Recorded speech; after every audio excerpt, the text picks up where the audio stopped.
कधी हार मानू नकोस हे झाडांनी शिकवलं.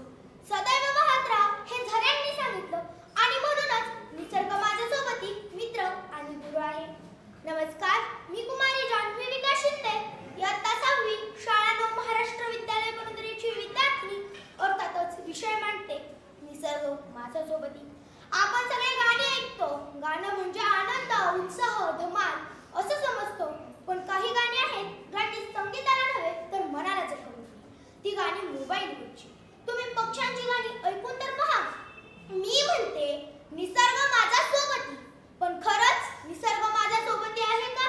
मी झाडाखाली विसवते, पावसाळ्यात भिजते, वाऱ्याच्या झुळकीत माझं मन शांत करते, सूर्यास्त बघते आणि म्हणते किती सुंदर.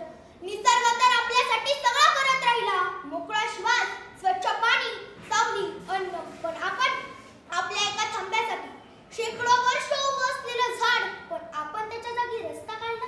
पाण्याच्या झऱ्याला विहिरी म्हणत कोरडं केलं आणि तरीही म्हणतो निसर्ग माझ्या सोबती. नातं एकतर्फी असेल तर त्याला सोबती म्हणता येईल का? आज नद्या रडत आहेत, डोंगर कोसळत आहेत आणि हवेत माणसाला श्वास घ्यायला जागा देखील उरली नाही.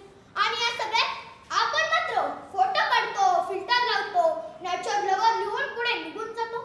निसर्ग हा पोषणासाठी नसतो तर तो पोषणासाठी असतो. झाडं आपल्याला शिकवतात आपली मुळे जमिनीत घट्ट धरून ठेवा, पण वर आकाशाला भिडा. नदी आपल्याला सांगते आपल्या वाटेत किती अडथळे आले तरी घाबरू नका, मार्ग शोधा आणि पुढे जा. मी तुम्हाला विचारते, तुम्ही कधी वेळ काढलात का? कधी त्या झाडाखाली जाऊन बसलात का? कधी तुम्ही त्या निरभ्र आकाशात बघितलं ज्यात अनंत तारे चमकत होते? अहो, कधी तुम्ही बघितलं का की आज निसर्गाला आपण जितका त्रास देतो तितकाच निसर्ग आपल्याला देतो? तर घटना 2018ची केरळमध्ये आलेल्या महापुराने लाखो लोकांचा जीव गेला. घटना 2019ची ऑस्ट्रेलियामध्ये लागलेल्या भीषण आगीमुळे कोट्यावधी प्राणी ठार, हजारो हेक्टर जंगल जळून खाक.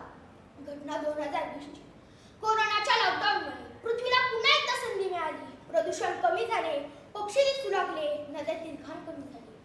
पण 2022 मध्ये वाढत्या तापमानात झालं. 2023 मध्ये समुद्राच्या पाण्याच्या पातळीत झालेली वाढ.